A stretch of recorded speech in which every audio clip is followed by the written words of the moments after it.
Estamos ya en clave electoral, prácticamente así se puede decir, no solo en dos países, sino en toda Latinoamérica, porque este domingo ya se inaugura todo el ciclo de los comicios que se van a registrar a lo largo de este 2018. Y lo haremos en dos países. Me centraré en primer lugar en Ecuador. Hoy cierran las campañas para la consulta popular y el referendo del domingo, y está haciéndolo marcado en un escenario de violencia política y también de censura. Estaré hablando en primer lugar de eso y me iré después también a hacer un recorrido por Cuba, una fuerza de tarea que Estados Unidos está o quiere estrenar en ese país. ¿De qué se trata de eso? Y sobre todo, ¿qué se está diciendo en La Habana acerca de esa fuerza de tarea en Internet, como le dice Estados Unidos? Ya veremos de qué se trata. Hablando de Estados Unidos, Rex Tillerson inició una gira por Latinoamérica, va a varios países, a México, a Perú, a Colombia, pero tiene la mirada puesta, usted ya lo sabe, ¿en qué nación? Pues aquí, en Venezuela. Veremos de qué se trata su agenda, pero también qué se está diciendo por parte de las organizaciones y también de muchos ciudadanos que no quieren la injerencia de Estados Unidos en este continente. Hablaré también para terminar, acerca de Pablo Hasél, qué representa este nombre, sobre todo cuando hablamos de algo tan sagrado como la libertad de expresión allá en España. Así entonces los temas, comenzamos.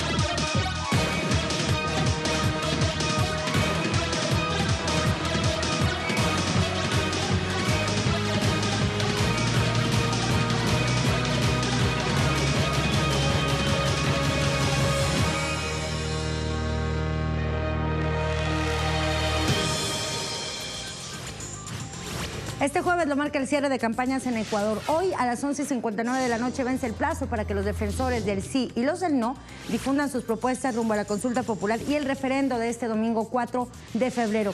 El gobierno nacional, que encabeza una estrategia para atraer votantes a favor del sí, prevé realizar un acto en Guayaquil, mientras que la campaña del no también cumplirá parte de su programa en esa ciudad portuaria, donde llamarán a la población a que rechace la propuesta que propone eliminar la reelección indefinida, derogar la llamada ley de plusvalía y cesar y reemplazar al Consejo de Participación Ciudadana y de Control Social. Los portales, por supuesto, están reflejando diferentes aristas de esta información. Comenzamos con uno de allá, uno de Ecuador, El Universo, y habla así, acerca de lo que ya está ocurriendo a partir de las primeras horas de hoy. Ahí lo tiene, la votación de los privados de libertad en esta nación andina. Se inicia el proceso electoral en los centros de detención provisional y habla precisamente y muestra la fotografía acerca de estas votaciones que comenzaron en un centro, en un reclusorio de esa nación. Estuvieron ahí en el centro de detención provisional del Inca, al norte de Quito, varios funcionarios del Consejo Nacional Electoral, también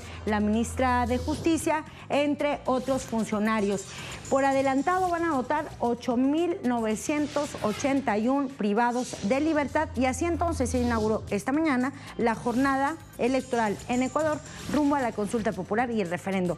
Telesur, por supuesto, está hablando también de algunas discusiones y debates que se dan en diversos sectores de esa nación. Ahí está, dice, líderes indígenas ecuatorianos divididos sobre la consulta popular, y ve allí la entrevista que le hizo en Enclave Política Orlando Pérez al líder del movimiento histórico indígena Pedro de la Cruz, quien explicó que no existe un consenso sobre la consulta, ya que parte de la comunidad de los pueblos originarios considera que esta consulta está fuera del marco constitucional. Así fue lo que le dijeron en esta entrevista que transmitimos, por supuesto, aquí en esta pantalla latinoamericana. ¿Qué se dice en Twitter? Sobre todo cuando ayer vimos, y lo reseñábamos aquí en esta conexión digital, la agresión contra la caravana del expresidente Rafael Correa. Comenzamos con Ángel Olaínez. Dice, el día de la verdad se lo conocerá el 4 de febrero. Usa dos etiquetas. Pichincha dice sí, no a la violencia, More no. Una más que habla y hace referencia a lo que ocurría ayer, poco antes de mediodía, y la tenemos ahí con el expresidente Rafael Correa, protagonista de esa noticia. Félix Cagua Rodríguez, antecedentes penales, fuerza de choque de Ángel Torres, alcalde, lo pone entre comillas, de Quinindé. esta localidad donde ocurrió la agresión contra la caravana del expresidente Correa afuera de Radio Magia, donde se encontraba dando una entrevista. Por ello hace otro mensaje el expresidente en su cuenta @MachiRafael. Ojalá entiendan a qué clase de gente estamos enfrentando. Se sienten empoderados, cogobernando. Tenemos otra más también. ¿Qué dicen las autoridades? Ayer veíamos en primer lugar lo que respondía la autoridad del gobierno municipal. Vamos a ver cómo se ha pronunciado hasta el momento el presidente de Ecuador, Lenín Moreno, acerca de un escenario tan complicado y tan convulso como el que se ha dibujado desde ayer rumbo al domingo. Nada se resuelve con agresiones verbales o físicas. Nadie tiene por qué ser agredido, lo he dicho 1 y 1000 veces. A desterrar el odio y la violencia, Ecuador, país de paz. Eso sí, sin mencionar nombres. Hay reacciones, hay organizaciones que se han pronunciado condenando la violencia política, haciendo también llamados a los actores políticos y a las organizaciones de Ecuador a preservar la estabilidad y la paz. UNASUR se pronunció, yo le muestro también lo que dijo la Organización de Estados Americanos en vísperas del cierre de la campaña. Misión de expertos de la OEA en Ecuador hace un llamado a la calma y condena los actos de violencia. En democracia todas las opciones tienen derecho a manifestarse sin miedo a sufrir agresiones como la que enfrentó la caravana de la campaña por el no que encabeza el expresidente Rafael Correa y en hechos que ocurrieron en Quinindé, provincia de Esmeraldas. Los usuarios dicen esto: Carlos Delgado, señor Lenín, a lo mejor luego le echa la culpa a un asesor sinvergüenza, pero no a la violencia. Moreno es tendencia número 1 sin pagar. Póngase a trabajar, que la gente ya sabe por qué votar no. Intente imitar lo que pueda, dice a Rafael Correa.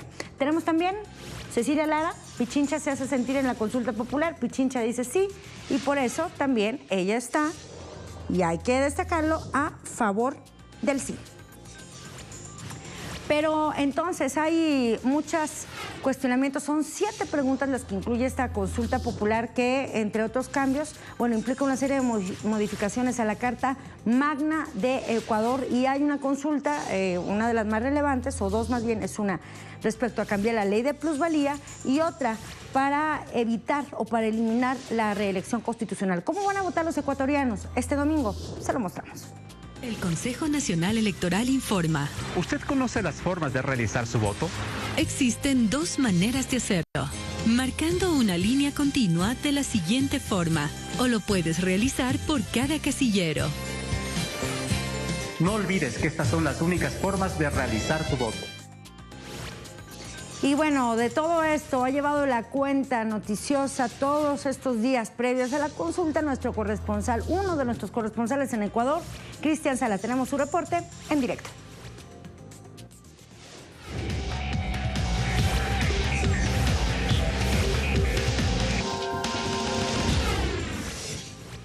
Inició ya la jornada electoral con la votación de las personas privadas de libertad sin sentencia ejecutoriada en 40 centros de rehabilitación en 20 provincias de las 24 en Ecuador. Así es como inició esta jornada. Mañana se estará llevando a cabo el voto asistido para las personas con discapacidad.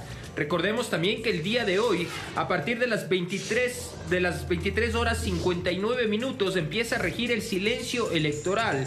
Tanto los que están a favor del sí como los que están a favor del no ya no podrán hacer proselitismo en miras y a la espera del voto reflexivo que se llevará a cabo el domingo 4 de febrero, en el que más de 13 millones de ecuatorianos acudirán a las urnas.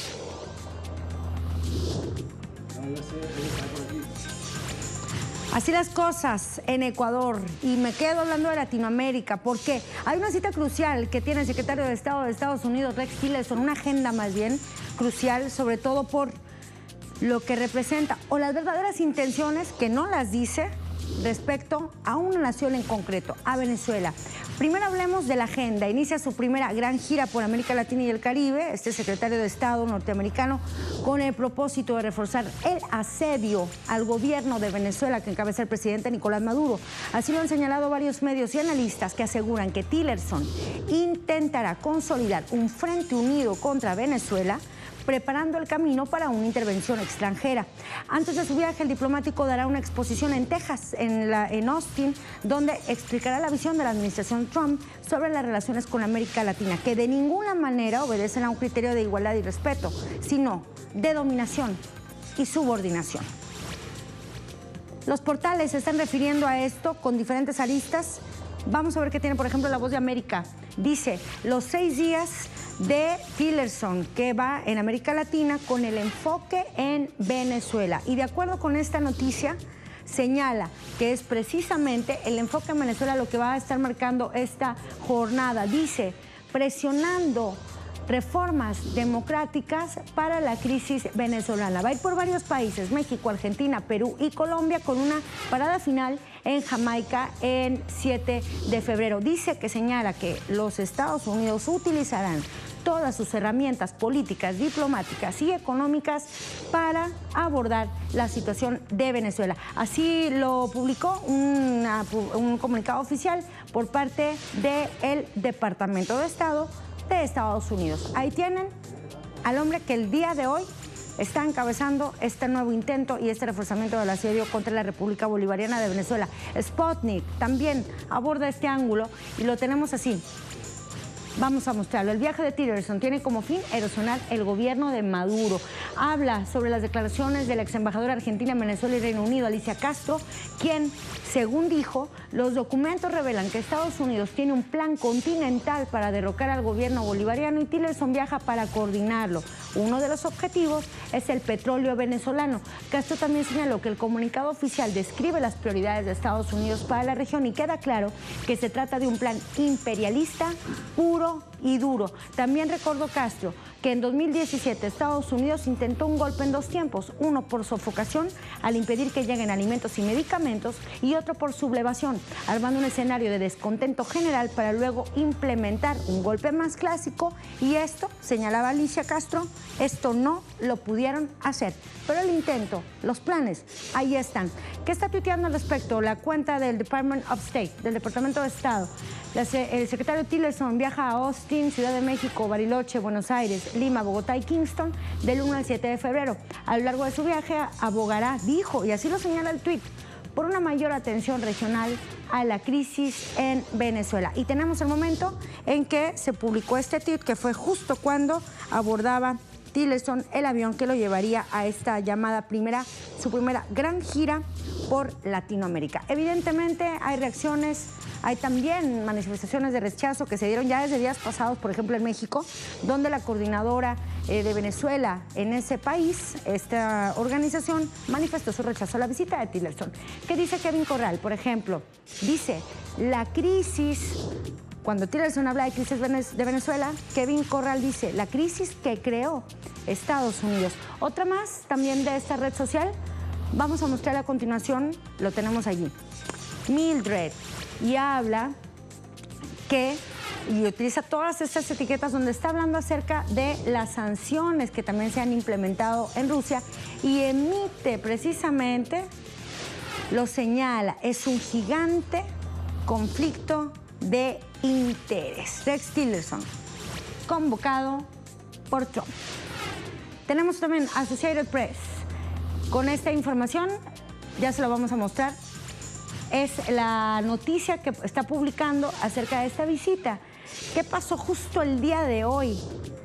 Resulta que uno de los diplomáticos clave en la gestión del Departamento de Estado renunció el día de hoy y da un golpe, así lo señala Associated Press, a esta oficina gubernamental. Se trata del subsecretario para Asuntos Políticos, Tom Shannon, quien informó que se retirará tan pronto como se elige un sucesor para su puesto confirmado por el Senado y él se encuentre listo para asumir el cargo. Shannon es un veterano de casi 35 años del Servicio Exterior de Estados Unidos y trabajó para 6 presidentes y bueno, ese nombre, ese apellido más bien Shannon, está causando muchas reacciones y polémica justo cuando Tillerson se encuentra fuera.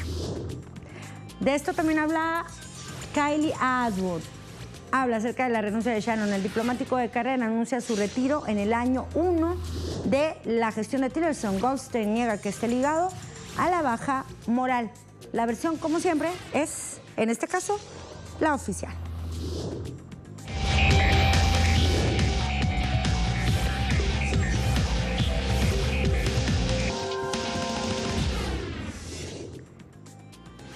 ¿Cuáles son las realmente intenciones de Tillerson, pero sobre todo los peligros?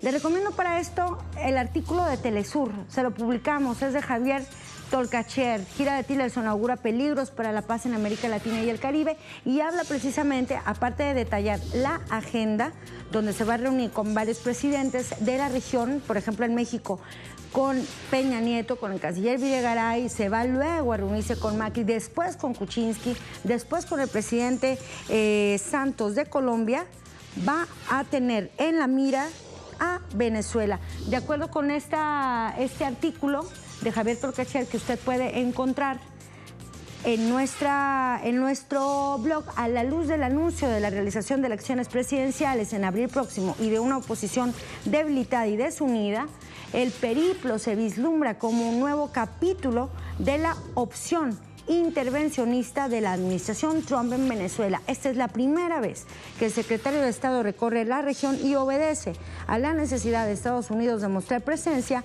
frente a la propuesta que hizo China a la CELAC en la reciente ronda de reuniones en Santiago de Chile de incorporar a la región al gigantesco proyecto de infraestructura conocido como la Franja y la Ruta o la nueva Ruta de la Seda. Así entonces, lo que se esconde detrás de esta gira de Tillerson.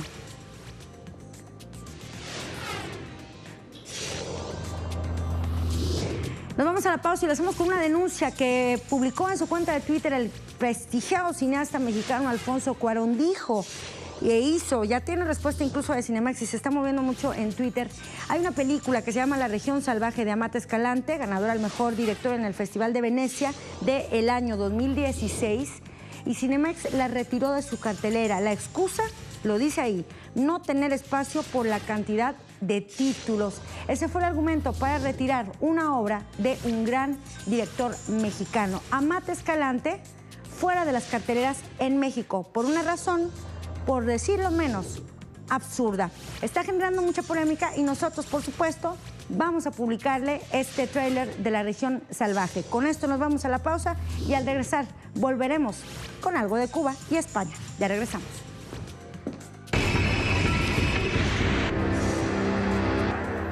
Primero pensarás que estás alucinando. Estoy terminando una relación. Vas a perder la voluntad y la razón. Una mordida profunda. ¿Cuándo va a despertar? Lo que está allá en la cabaña es la parte primitiva de todos. No te le acerques, Verónica.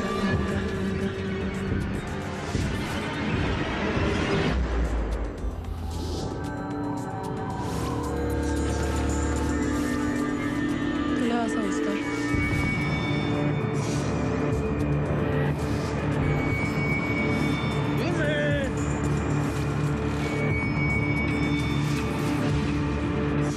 No se puede escapar de todo.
Contra un muro se toparán. Esta fuerza de interior contra un muro de dignidad.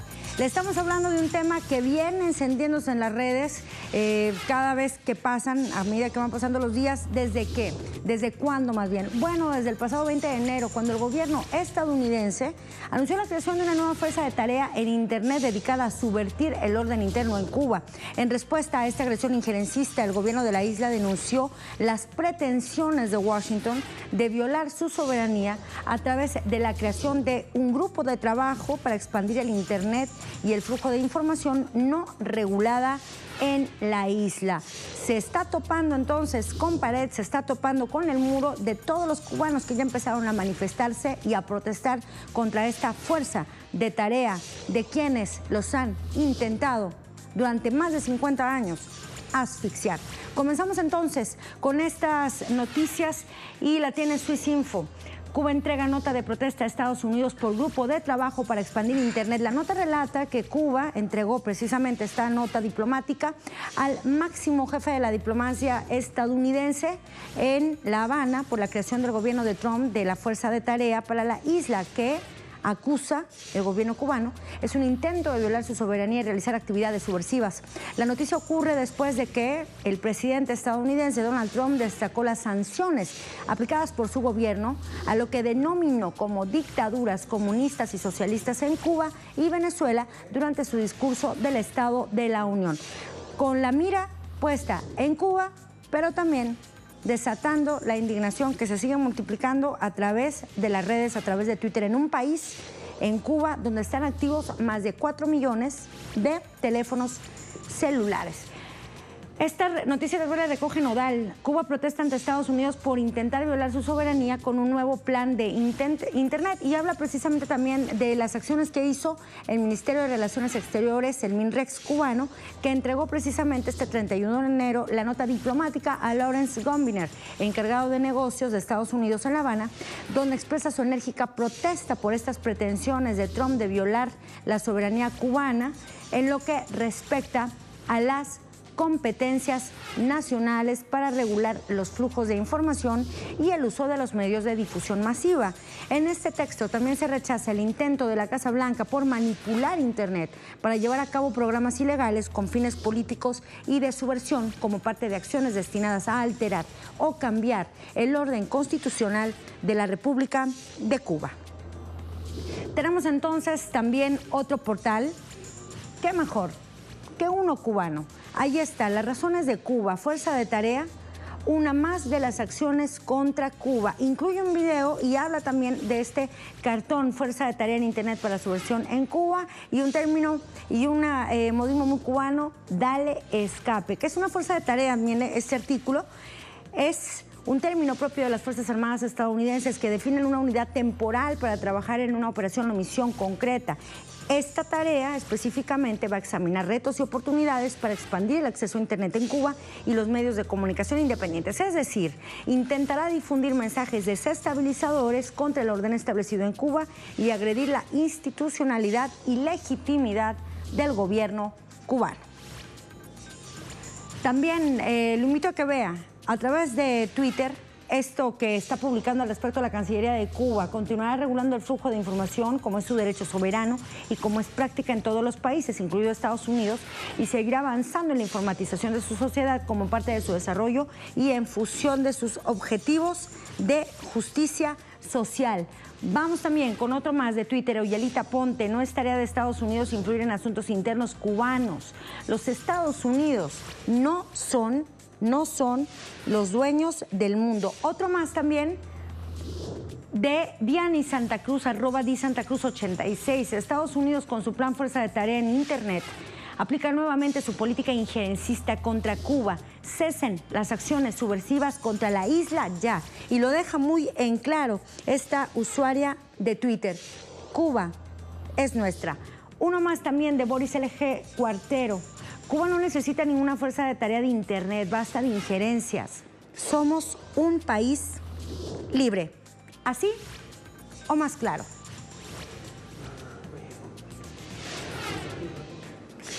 Ahora vamos a hablar de otro tema. Y yo le estaba hablando de libertad de expresión. Una libertad que, por ejemplo, suele defender el gobierno de Rajoy en otras naciones, sobre todo cuando se habla de Latinoamérica, sobre todo cuando se habla de Venezuela. Pero allá en España maneja otra tónica. Lo tenemos ahí, es Pablo Hasél, es una de las figuras más importantes de esta jornada de jueves allá en España, porque este rapero catalán se enfrenta a entrar en prisión, a enfrentar una pena de varios años en prisión por las letras de algunas de sus canciones en contra de el rey Juan Carlos. En 2014 ya había sido condenado a 2 años de cárcel por presunto enaltecimiento del terrorismo, y en su defensa el rapero indicó que las supuestas injurias a la corona por las que se le juzga son hechos recogidos por medios de comunicación y que la mitad de los españoles, dijo y sostiene Hasél, piensa exactamente igual que él. Tenemos entonces los portales. A ver, El Español lo tiene así y habla de esta condena a la que se está enfrentando Pablo. A ver si soy el culpable de que el rey vaya de casa con dinero público. Habla precisamente de cómo este juicio contra Pablo Rivadulla Duro, que es el nombre de Pablo Hasél, acusado de los delitos de enaltecimiento de terrorismo e injurias contra la corona y el Estado, ha quedado visto para sentencia. Durante el juicio realizado este jueves en la Audiencia Nacional, el rapero se defendió ante preguntas de la Fiscalía, que acusa a la monarquía con esos apelativos porque es público y notorio que con dinero público se han financiado juergas y amantes, algo que se ha relatado en multitud de medios, incluso revistas del corazón, algo por lo que a mí se me quiere condenar. No solo por sus canciones se quiere condenar a Hasél, sino también por publicar más de 60 tweets críticos contra la corona. Me voy entonces a lo que ha dicho justamente en Twitter Pablo Hasél. Muchas gracias por la solidaridad, podrán condenarnos, pero si no consiguen que renunciemos a nuestras ideas y sobre todo a la práctica, no ganan su represión fascista. Represión que cuenta con muchos cómplices entre la mal llamada izquierda. Así lo señala Pablo Hasél. Me voy también con un comentario respecto a esta noticia. Es la cuenta al otro lado del muro. Debería ser noticia por la barbaridad que supone llevar a la cárcel y juzgar a alguien por rapear y opinar, por ser comunista. Es una vergüenza y retrata a este país, a la transición y a la izquierda, dice al otro lado del muro, de moqueta. Fuerza, Pablo Hasél. Comité 120. Hoy apoyamos a nuestro compañero Pablo Hasél en su juicio en la Audiencia Nacional. La libertad de expresión es un derecho y no un delito. Por eso utilizan estas dos zetas: libertad, Pablo Hasél, libertad de expresión. Sin libertad de expresión no hay democracia.